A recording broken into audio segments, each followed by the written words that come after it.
تو اس نے کہا کہ میں کرتا ہوں تمہارا کیا پلہ پڑتا؟ تو لوگوں نے کہا کہ بھائی صاحب ٹھیک تو کہہ رہا ہے مولانا صاحب، تم کیوں بولتے؟ میں نے کہا نہیں، رب کریم جو ہے تیری عزت کو کوئی معمولی چیز نہیں بنایا ہے۔ کہہ سبحان اللہ، سبحان اللہ۔ جو تو اپنی مزاج سے اپنی طبیعت سے کہیں بھی جا کر اٹھاتے، عزت کی پہراداری اللہ نے انبیاء کے ہاتھ کروایا ہے، صدیقین کے ہاتھ کروایا ہے، شہداء کے ہاتھ کروایا ہے، اور اللہ تعالیٰ صالحین سے کروایا ہے، اور پھر علماء کی بڑی بڑی جماعت کر ہے، اور پھر عزت کی کتنی پہراداری کرنی چاہیے، ذرا توجہ دیں۔ محلے میں 4 بچے بیٹھے کہ عزت میں بیٹھ کر آئی بائی شائی تعبیر کرنے، منع کیا جائے تو منع سے روکتے، کب میرا ہے گارجن لڑکی کی ہے، انہیں کہا کیا تمہارا کیا؟ توجہ دیں، محبت کی بات ہے۔ بنی قینقاع جانتے ہو؟ کبھی نہیں سنے ہوں گے۔ بنی قینقاع ایک آبادی تھا جس آبادی میں 1000 گھر تھا۔ کتنا گھر تھا جی؟ بولے میرے سے، بولے کتنا گھر تھا؟ 1000 گھر تھا۔ بنی قینقاع کے آبادی میں 1000 گھر تھا، اور وہاں پہ معلوم ہے نا، ایک چند مسلمان بھی آس پاس میں رہتے تھے، اور بنی قینقاع میں ایک ہٹیا لگتا تھا جہاں پہ ایک مسلمان عورت حضور کی کلمہ پڑھنے والی امتہ جو تھی، وہ وہاں کھجور بیچنے گئی تھی۔ کیا بیچنے گئی تھی؟ کھجور بیچنے گئی تھی۔ اور جب کھجور بیچنے کے لیے گئی وہ، تو اس کے دوپٹے کو یہودی کا چند بچہ کھینچ دیا۔ بنی قینقاع مجھے یہودی کے بارے میں نہیں پتا۔ اچھا بات بتائیے کہ اگر کوئی آپ کے محلے کی کوئی غریب عورت اگر بازار میں سبزی بیچتی ہے، اگر اس کی عزت پہ کوئی ہاتھ اٹھا دیا تو آپ اس کی پہرےداری کیجیے گا؟ نہیں کیجیے گا، کہے گا فٹ پھاٹ کی سبزی بیچتی ہے، کہاں کیا کرتی ہے، یہی۔ ارے بھائی وہ ہے بیوہ عورت، کیا جانے غلطی اسی کی ہوگی۔ تعبیر شروع ہوگی آپ کو، تعبیر کیا شروع ہوگی کہ نہ جانے عزت اور آبرو کا کیا جانتی ہے، وہ تو خود سبزی بیچتی ہے۔ رسول اللہ کی صحابہ تھی، وہ نبی کے کلمہ پڑھی تھی، حضور کی غلام میں سے تھی، زنیزوں میں سے تھی۔ وہ ایک بات پوچھتا ہوں، وہ عورت بنی قینقاع میں کھجور بیچ رہی ہے، اور ایک یہودی بچہ اس کے کپڑے کو کھینچ دیا، اور کپڑا سر سے برہنہ ہو گیا۔ کیا ہو گیا؟ برہنہ ہو گیا۔ جیسے برہنہ ہوا نا، وہاں پہ ایک صحابی رسول غیرت مند تھے، اٹھ کھڑے ہو گئے اور میان سے تلوار کھینچا، یہودی کے بچے کو پکڑا اور سر اٹھا دیا، سر کاٹ کے پھینک دیا۔ جیسے پھینکا تو یہودی کے سارے لوگ تھے، وہ تو بیچارہ کے اس پر ٹوٹ گیا، کیونکہ صحابی غیرت مند ہوتے ہیں، کیونکہ کلمہ حضور کا پڑھا ہے،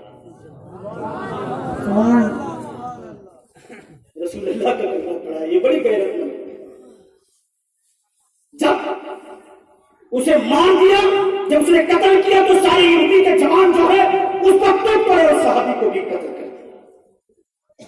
وہ اگر گھر گئے ختم یا کسی سے بھی، اور کہیں یا رسول اللہ فدا قومی، یا رسول اللہ میرے ماں باپ آپ کے قدموں میں قربان، یا رسول اللہ میں بنی قینقاع سے بول رہا ہوں، یا رسول اللہ میں کھجور بیچنے گئی تھی۔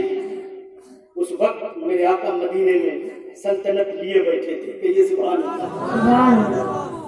میں پوچھتا ہوں اس وقت میرے آقا کی جو عدل انصاف تھا، دیکھو آقا میں عزت کی زندگی، وہ خط لکھتی ہے نبی پر، میرے آقا خط کو پڑھا اور کہا ایک عورت کے عزت پر اس نے یہودی نے ہاتھ لگایا،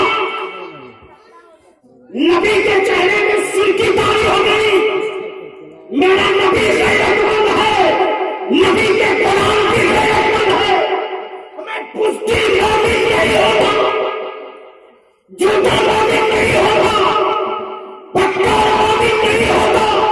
وہ میرے آقا کے چہرے میں جب غیرت مندی اور جب سر تاری ہوئی، خالد کدھر ہو؟ خالد بن ولید آئے کہ یا رسول اللہ لبیک، کہا علی آپ نے ہی بلوار کے ساتھ، عمر کہا عمر کے جناب کے سامنے میں تو تمہیں دیکھ لیا،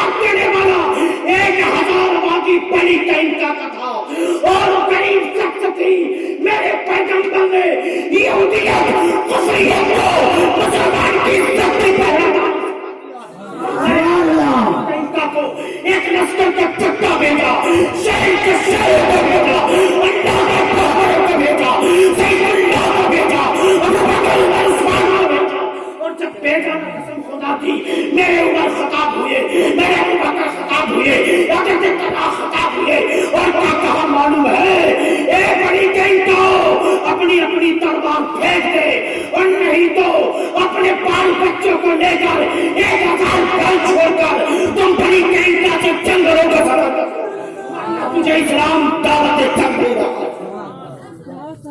میرے آقا نے 1000 بنی کینکا کی آبادیوں کو ایک عورت کے عزت کے بنا پر جیلا بدل کر وہ دیا. میں پوچھتا ہوں لوگوں, ہمیں بات سمجھ میں آ گئی, اگر ایک آدمی کا ہاتھ اٹھ جائے تو 4 لوگ کا ہاتھ رہنے کے لائق نہیں ہے. ایک لوگ پہ ہاتھ دے. افسوس ہے مسلمان کے نوجوانوں, افسوس ہے. میرے آقا جو امید رکھا تھا میری امت میرا کرنا پڑتی ہے, میری امت جو ہے عزت کی پہرےداری کرے گی, لیکن افسوس ہے کہ تم پیسے والے ہو, تم محلے والے ہو, تم خود بیٹھ کر جو بچیاں کئی جب راہ سے گزرتی تھی تو بچیوں کو کہا جاتا تھا کہ یہ مسلمان کی بچی ہے, اس کے سر میں تو پٹا ہے, سن لے اس کے طرف نظر اٹھانا نہیں, اگر نظر اٹھاؤ گے تو مسلمان اس کے نوجوان بھائی اس کے پہرےدار ہے, نہیں ہاتھ اٹھاؤ گے تو ہاتھ نکال لے گا, ہاتھ اٹھاؤ گے تو ہاتھ کاٹ لے گا. لیکن آج افسوس ہے, آج امت کے مسلمان خود چوراہے میں بیٹھ کر, گاؤں کے محلے میں بیٹھ کر اپنی ماں کی عزت کی آبرو کرتے ہوئے اس کی عزت پر انگلی کرتے ہیں اور اس کے چورا کرتے رہتے ہیں. افسوس ہے جس قوم کے بھائیوں پر اپنی پیروں کا بھروسہ نہ رہا. میرے آقا فرماتے ہیں پڑوس زیادہ پڑوسی کے کیوں, وجہ یہی ہے, وجہ یہی ہے. امت مسلمانوں, میری تقریر روایت اور قصے سے کہانی پر نہیں ہوتی ہے. میں مجبور ہوں الحمدللہ, نہیں تو پھر کبھی موقع ملا تو فصاحت اور بلوغ اور بلاغت پر میں خطاب کروں گا انشاءاللہ. حضرات گرامی, بڑی محبتوں سے سماعت کریں. میں ایک بات اور پہنچا دوں جو میرے میراث کا ساتھ کہا ہوں, 4 مرحلے بیان کروں گا. درود پڑھ لیں کہ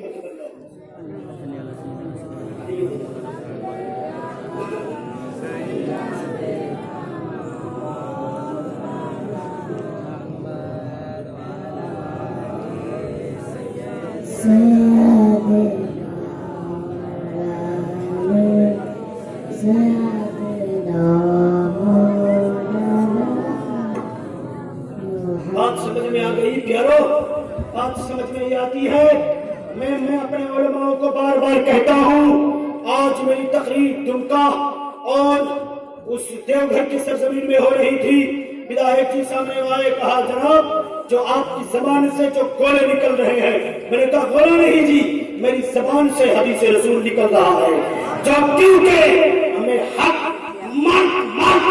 مرد کی بات کرتے ہیں, اس وجہ سے مرد کسے کہتے ہیں اس کی تصریح کیوں نہیں جانتے, کیونکہ مرد اسے کہا جاتا ہے جو مرد اسے کہا جاتا ہے. ہمیں بستری مرد تو ننگڑے کھولے لولہے لچوڑے بھی بستری مرد ہوتے ہیں. اس مرد کی کیا بات کرتا ہے؟ عورت کے سامنے تو مرد ایک لولا افائج گوڑیا بستر نمک پہ غیرت بھی مرد بن کے کھڑا ہو جاتا ہے. لیکن مرد وہ ہوتا ہے جو بول دیا تو بول دیا, پھر کبھی رجوع نہیں کرنے والا ہے. مومن وہ مرد ہوتا ہے, مرد وہ ہوتا ہے جو کربلا میں ڈر گیا, پھر ڈر گیا, پھر ہلا نہیں ہے, ڈر گیا, ڈر گیا.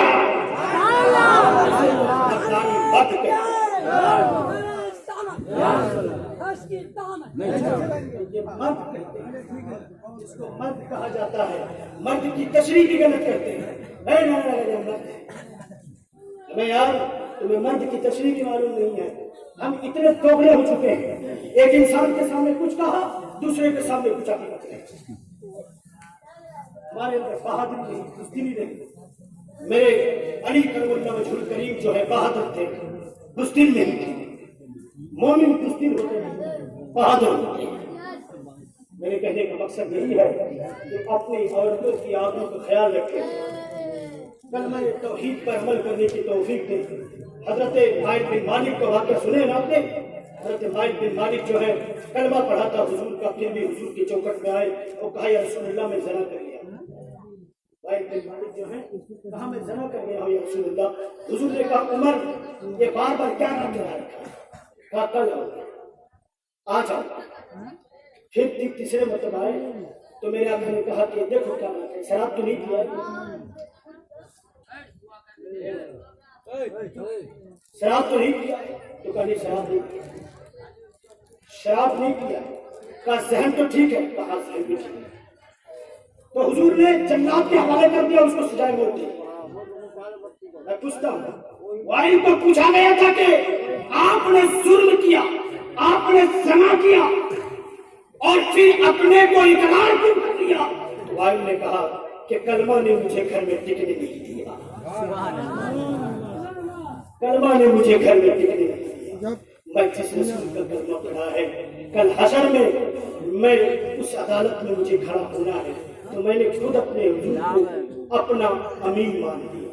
میں نے حضور کو ہر فیصلے میں اپنا حاکم مان لیا. ایک بات میں پوچھوں, آپ کا وچار کون کرتے ہیں محلے میں؟ آپ کا فیصلہ کون کرتے ہیں؟ گاؤں کا ایک پنڈت ہوگا, مرل ہوگا, مرل صاحب لوگ برا نہیں مانیں گے کیونکہ میری تقریر کچھ الگ روپ میں ہوتی ہے اور یہ لوگ وچار کرتے ہیں. میں نے کہا قرآن و سنت سے وچار ہوتا ہے نا. اللہ نے فرمایا کہ تم میرے نبی کو جب تک اپنا حاکم نہیں مانتے اپنے ہر معاملے میں. اگر اس زمین کا جھگڑا ہو رہا ہے تو اس زمین کے جھگڑے میں بھی حاکم حضور ہوں گے. کھیتی کا جھگڑا ہے حاکم حضور ہوں گے. بیوی بیوی کا جھگڑا ہے تو حاکم حضور ہوں گے. جلسہ کمیٹی کا جھگڑا ہے تو حاکم حضور ہوں گے. عدالت و حکومت کا جھگڑا ہے تو حاکم حضور ہوں گے. راجنیتی اور سیاست کا جھگڑا ہے تو حاکم حضور ہوں گے. محلے میں آپ کے زمین کا جھگڑا ہوا, کسی معاملے کا جھگڑا ہوا اور اب جھگڑے میں سب مرل کو بلا لیے, وچار مرل کر رہے ہیں اور فیصلہ یہ دے رہے ہیں. تو میں نے کہا مرل صاحب آپ کو علم ہے قرآن و سنت کا؟ کہا نہیں. تو کہا فیصلہ کہاں سے کیا؟ کہا میں عقل سے کیا. کہا عقل جہاں دم توڑ دیتا, جہاں عقل کام نہیں کرتا وہ رسول اللہ کی حدیث و قرآن کام کرتے ہیں. اور تم نے جو فیصلہ کیا آپ کے پر رسول اللہ کے علم کا فیصلہ ہے؟ تو کہا کہ نہیں رسول اللہ کے علم کا فیصلہ نہیں ہے.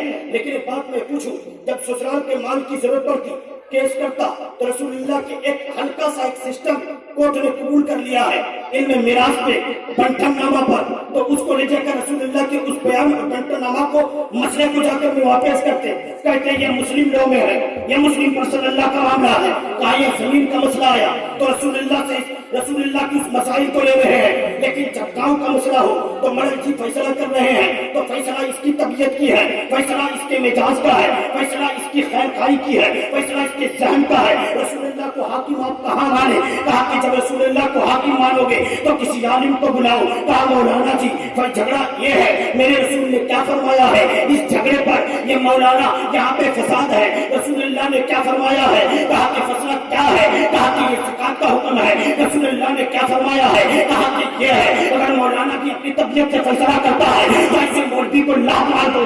اگر وہ رسول اللہ کے قرآن سنت سے فیصلہ کرتا ہے تو اس کو قبول کر لو. میں پوچھتا ہوں آج جو ہے 55-56 ملک جو ہے جو اسلامی کینٹین اور اسلامی جو حکومت ہے, لیکن اسلامی حکومت نام اور خواب کا ہے اور یہ جو ہے پورے خواب کا ہے, کیونکہ اس حکومت میں اللہ اس کے رسول کا سسٹم اور قرآن و سنت موجود نہیں ہے. کیونکہ آج قرآن و سنت کا حکم جو ہے ساری جگہ سے اٹھ گیا, لوکتنتر غالب آ گیا, ہماری طبیعتیں غالب ہو گئی, آج سیکولرزم غالب ہو گیا, آج ساری چیزیں جو ہے قرآن و سنت کے ناموس کو مٹا رہا ہے اور آج ہم جو فیصلہ کر رہے ہیں وہ اپنی طبیعت کا فیصلہ کر رہے ہیں. کل بار اللہ تعالیٰ کھڑے ہو جاؤ تو یہ حال ہو جائے گا. میں جو بات کہا تھا سبحان الذی اسریٰ بعبدہ لیلا من المسجد الحرام والى المسجد الاقصی, اس پر میں نے 4 مرحلے بیان کروں گا اور اپنی تقریر کو ختم کر لوں گا. تو درود پڑھیے اللہم صلی علی سیدنا مولانا محمد صلاۃ و سلام علیک یا رسول اللہ صلی اللہ علیہ وسلم. گاڑی چلنے دے, 2:10 میں گاڑی تھا, لیکن مجھے معلوم ہے جناب مائک اگر ساتھ نہ دے لیکن میں تو آپ کا ساتھ دوں گا انشاءاللہ تعالی. میں پوچھتا ہوں لوگوں، دعوت دلیل نہیں ہے۔ اللہ تعالیٰ نے فرمایا کہ باروز حشر جو ہے، قیامت کے روز جو ہے، آپ کا جو حشر ہوگا وہ تقوی والوں کی جماعت کے ساتھ ہوگا۔ تم تقوی کرو گے تو تم جماعت تقوی میں ہوگے، اگر تقوی نہیں کرو گے غوث کا دامن چھوٹ جائے گا، تقوی نہیں کرو گے خواجہ کا دامن چھوٹ جائے گا، تقوی نہیں کرو گے تو خواجہ اور فرید کا دامن چھوٹ جائے گا، تقوی نہیں کرو گے امام بخاری کا دامن چھوٹے گا، تقوی نہیں کرو گے امام احمد کا دامن چھوٹے گا۔ تم اگر تقوی نہیں کرو گے حافظ ابن حجر اسقلانی کا دامن چھوٹ جائے گا، اگر تقوی نہیں کرو گے زلیل تبری کا دامن چھوٹ جائے گا، اگر تقوی نہیں کرو گے تو تقوی اگر نہیں کرو گے تو ابو اللیل اللائی کا دامن چھوٹ جائے گا، اگر تقوی نہیں کرو گے تو جرجانی کا دامن چھوٹ جائے گا، اگر تقوی نہیں کرو گے امام احمد بن حنبل کا دامن چھوٹ جائے گا، اگر تقوی نہیں کرو گے امام شافعی کا دامن چھوٹ جائے گا، اگر تقوی نہیں کرو گے تو امام مالک کا دامن چھوٹ جائے گا، اگر تقوی نہیں کرو گے تو امام ابو حنیفہ کا امام بن ثابت کا دامن چھوٹ جائے گا، اگر تقوی نہیں کرو گے تو حضرت طلحہ کا دامن چھوٹے گا، تم اگر تقوی نہیں کرو گے تو حضرت طلحہ حضرت زبیر کا دامن چھوٹ جائے گا، اگر تم تقوی نہیں کرو گے ابو اشعری کا دامن چھوٹ جائے گا، اگر تم تقوی نہیں کرو گے مصعب شری کا دامن چھوٹ جائے گا، اگر تم تقوی نہیں کرو گے سلمان فارسی کا دامن چھوٹ جائے گا، اگر تقوی نہیں کرو گے غلام رسول حضرت بلال کا دامن چھوٹ جائے گا، اگر تم تقوی نہیں کرو گے تو تم چن لو حضرت علی کا دامن چھوٹ جائے گا، اگر تقوی نہیں کرو گے حسین کریمین کا دامن چھوٹ جائے گا، اگر تقوی نہیں کرو گے تو حضرت عثمان کا دامن چھوٹ جائے گا، اگر تقوی نہیں کرو گے تو کس کا دامن چھوٹے گا معلوم ہے، حضرت عمر کا دامن چھوٹ جائے گا، اگر تقوی نہیں کرو گے تو ابو بکر کا دامن چھوٹ جائے گا، اگر تقوی نہیں کرو گے تو حضرت سفیان کا دامن چھوٹ جائے گا، اگر تقوی نہیں کرو گے امام زین العابدین کا دامن چھوٹ جائے گا، تو تقوی کرو گے تو امید بنے گا، اور جب تقوی نہیں کرو گے امید ٹوٹ جائے گا۔ امید کے لیے تقوی ضروری ہے، اور جب امید نہیں رہے امید کھول کا امید نہیں رکھ سکتے ہو، اگر تکلیف جانو گے تو بولنے کا امید رکھ سکتے ہو، اگر چلتا دو گے تو کھانے کا امید رکھ سکتے ہو، اگر بچے کا پرورش کرو گے تو بات کہنے کا امید رکھ سکتے ہو، اگر زمین میں فصل کرو گے تو کاٹنے کا امید رکھ سکتے ہو، تم اگر پانی دو گے تو تم کاٹنے کا امید رکھ سکتے ہو، بیڑی پین کر تم نے اگر اپنے مالک کے سامنے حاضر کرو گے تو رقم پانے کا یا یہی تو کل امید رکھ سکتے ہو، اگر عمل نہیں ہے تو امید بیکار ہے، اور عمل کے سمجھ کے بغیر بھی اگر امید کا ٹھو لگا